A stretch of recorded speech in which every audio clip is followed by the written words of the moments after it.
On Monday, The Who has said that gaming addiction may be a mental health disorder. But what does that mean? What are the criteria to video game addiction? And are we all addicted? We'll talk about all this next.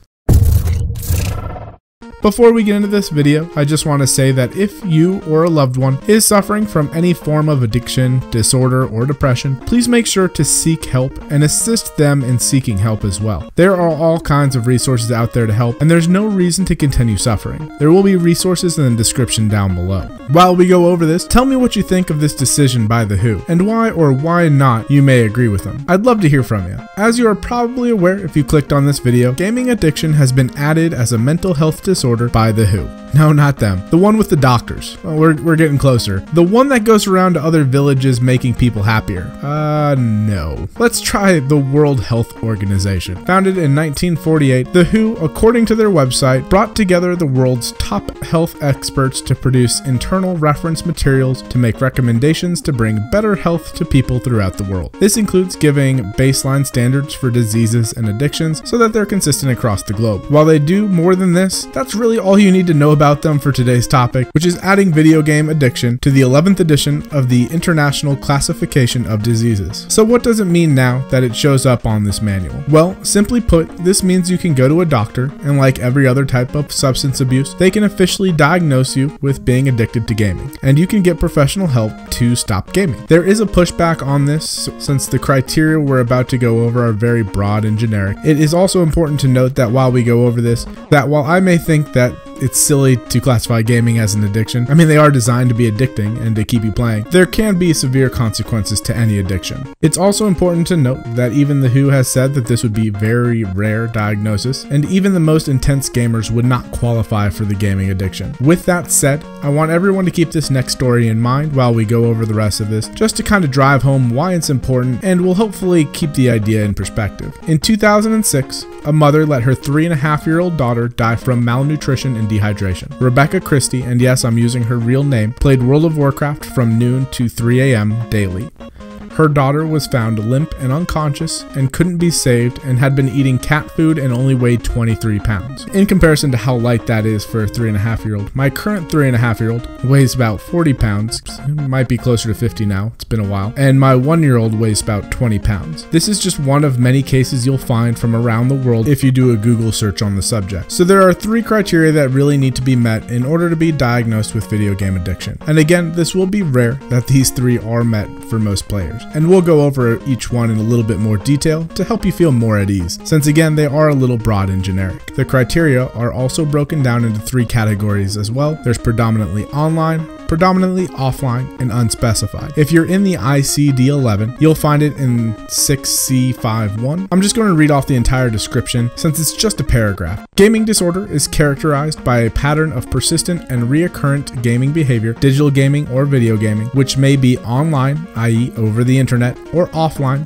manifested by 1. Impaired control over gaming. Examples include onset, frequency, intensity, duration, termination, and context. 2. Increasing priority given to gaming to the extent that gaming takes precedence over other life interests and daily activities. And 3. Continuation or escalation of gaming despite the occurrence of negative consequences. The behavior pattern is of sufficient severity to result in significant impairment in personal, family, social, educational, occupational, or other important areas of functioning. The pattern of gaming behavior may be continuous or episodic and recurrent. The gaming behavior and other features are normally evident over a period of at least 12 months in order for diagnosis to be assigned, although the required duration may be shortened if all diagnostic requirements are met and symptoms are severe. So that is the excerpt exactly as it reads in the ICD-11. So let's break it down a little bit and go over the 3 criteria by themselves. The first is impaired control over gaming, and the examples they give or things to look at are frequency, intensity,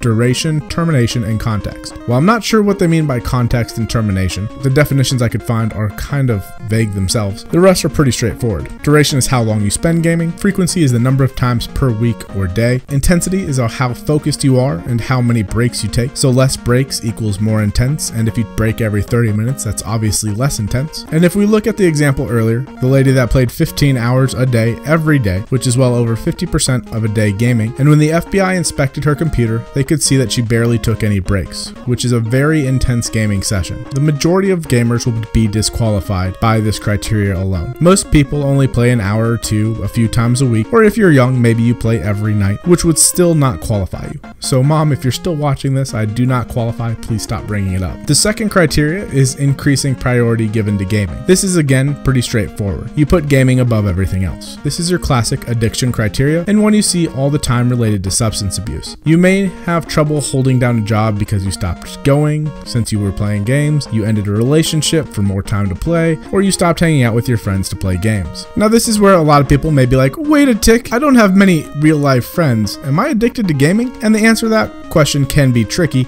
but more than likely, you're just an introvert like myself. If you find being in large groups of people very stressful, make plans and are excited for them until it's actually time to go, because again, putting up with very large groups or even any group of people is just a nightmare, you're most likely just an introvert. And it's not gaming that's caused you to not have any real life friends, and it's okay.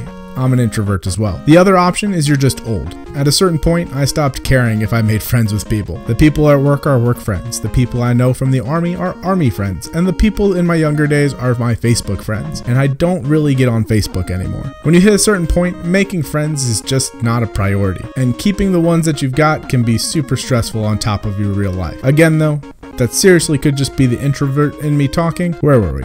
I gotta love tangents. And the last one is putting gaming on top of everything else. This is mainly going to be looked at with your other personality traits, especially depending if the doctor you're talking to agrees with the definition or not, and really has to do with taking you out of the society as a whole. To be honest, if your bills are getting paid and you're contributing payment in a meaningful way, or you're not completely failing at school, I'm sure you're fine. The final criteria is continuation or escalation of gaming despite the occurrence of negative consequences. Now this one can be a little bit more difficult to understand, and what they mean is, so you get written up at work for being late. You were late because you overslept, and you overslept because you were up all night playing God of War. Instead of going, man, what was I thinking? I gotta make sure that I get in bed by midnight instead of 2 a.m. And you instead stay up till 3 and end up being late over and over again until you eventually get fired. Then, when you get a new job, it eventually gets to the process where you just stop going to work because you really love God of War, and oh my god, it's amazing. Then you've been escalating or continuing the negative side effects and consequences. The negative event in this example would be the write-up for being late, and instead of taking the time to fix your mistake or to manage your gaming so it doesn't happen again, you continue to be late because of gaming or just miss work completely. Now, my favorite example that you tend to see in the media is lack of sleep or staying up late to game. So if you're old enough to remember the good old days of dial-up internet, come with me on the nostalgia train. And for all of you who didn't experience it, let me tell you about gaming hours. So gaming hours are from 9 p.m. to 1 a.m. Now, if you're not a gamer, you hear that and you're like, what? Why? But if you're a gamer, you're like, yeah, that's when everyone's on, of course. If you look at the history of online gaming and internet connections, you would see that back in the day, you had to use a phone line to connect to the internet. And if you were playing a game and someone picked up the phone, you would hear a really annoying tone on the phone itself, and the player would get disconnected from their game, which could be very frustrating. So gamers started to play when no one was wanting to talk on the phone or when everyone was asleep, which normally happened around 9 p.m. I would argue that the mindset of online gaming back in the late 90s, early 2000s still continues on to this very day. Although the phone line is no longer the main reason for it, the average gamer is in their 30s and most likely remembers that playing games is something you do at night when everyone else is in bed.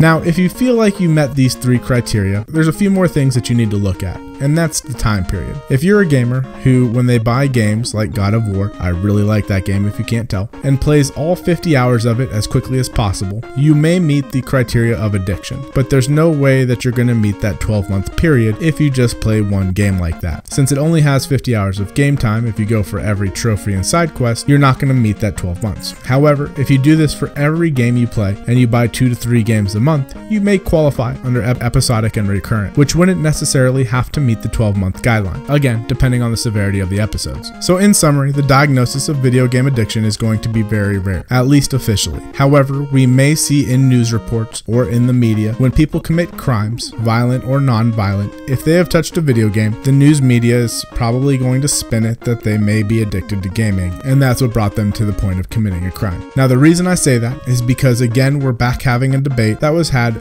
many years ago, back when I was in high school, that video games cause violence. It's like a glitch in the matrix. We've had this debate before. And if that's the topic that interests you, we'll be talking about that on next Wednesday's video. So mark your calendars, because every Wednesday we're going to talk about gaming and society. We may be covering topical events, like what research is being done, and we may also just cover the history of gaming and how it may have shaped where we are today. So if you enjoyed this video or made it to this point without getting super bored, make sure to give that like button a click and share it with your parents. I'm sure they've said you were addicted before. And then subscribe if you haven't already. Thank you all for watching, and as always, I will see you in game.